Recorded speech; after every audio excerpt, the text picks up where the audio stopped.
So just to explain the meditation that we're going over, so you want to get up on your knees, and you want to just, if you feel that you'll be too uncomfortable in this position, because we're going to start out this meditation with 3 minutes at a time, and we're going to work up by the end of the course to doing this for 7 minutes at a time. So we want to tuck a pillow under there, or a towel, or something that you need, if you feel that you need that in order to be comfortable enough to hold the position for some time. And then you just want to bring the arms up over the head and make sure that the fingers are clasped together like this. And you want to roll the shoulders so that your arms are sitting either even with or just slightly behind the ears.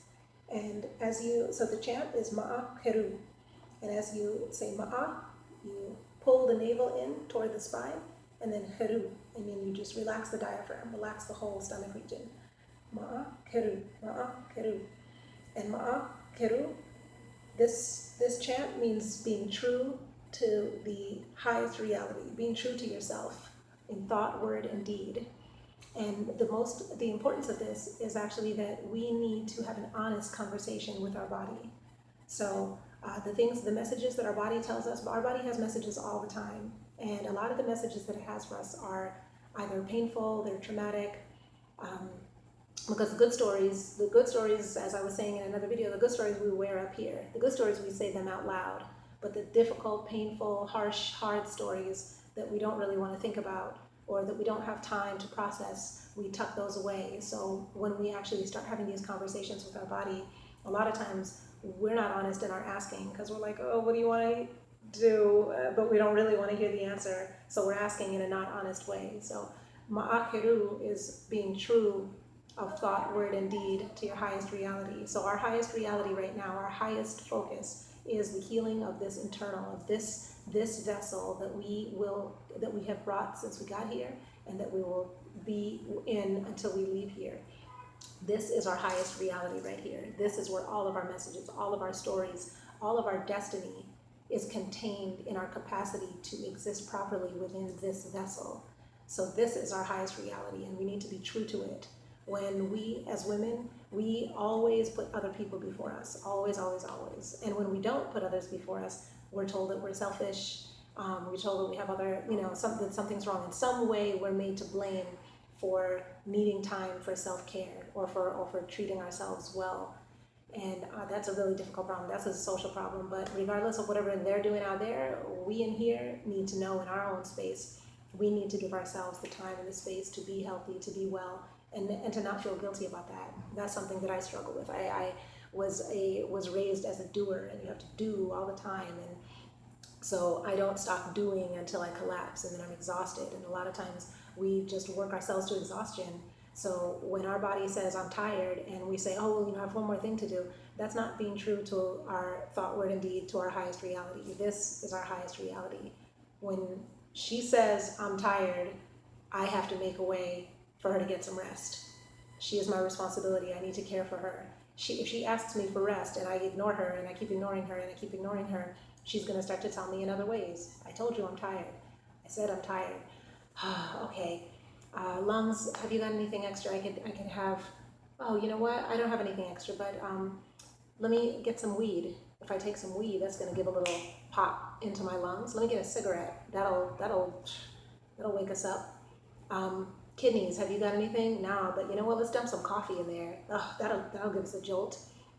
How about you, liver? You got anything? Have you got any energy I can borrow? You know what? I don't have any energy right now, but you know what? Get you some alcohol. If you get some alcohol, that'll make me snap, and I'll be dumping off energy. So if we do not listen to our body's stories, eventually we start reaching for things outside of ourselves, because our organs just start asking for stuff. They will ask for what they need in order to get the job done that you are asking them to do.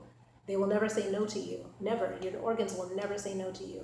Until they shut down and stop working, they will never say no, but they will find a way to say yes. And the ways that they find to say yes to you are not always the ways that serve them the best. They're serving you. So what we need to do is just remember what a gift they're giving us all the time, and to remember to serve them in return. We serve all the world around us.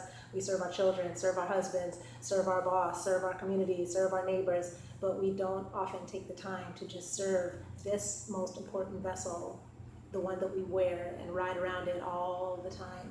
We have to give it first dibs on everything.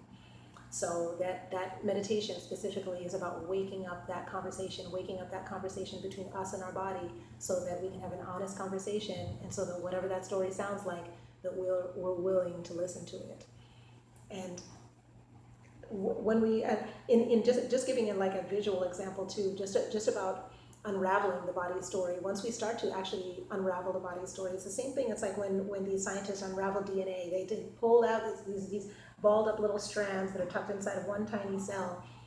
They pull out this whole strand and they start to look along the strand. Oh, this is responsible for that. This does that, and we have that going on. So our whole anatomy is we can unravel this whole thing and pull it out and find out where certain stories are going on, where are certain habits, where are certain patterns, where are they coming from? Oh, that's you, alcoholism. You're just tired because poor liver was tired.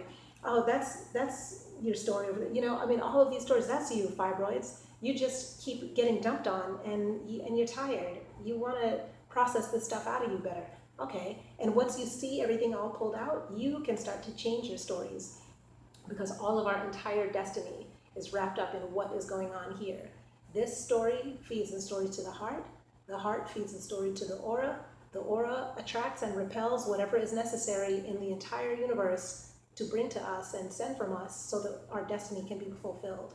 So the destiny story begins in here. We have to listen in here in order to make it work properly out there and give our highest reality out there. So that's it for that one. Okay.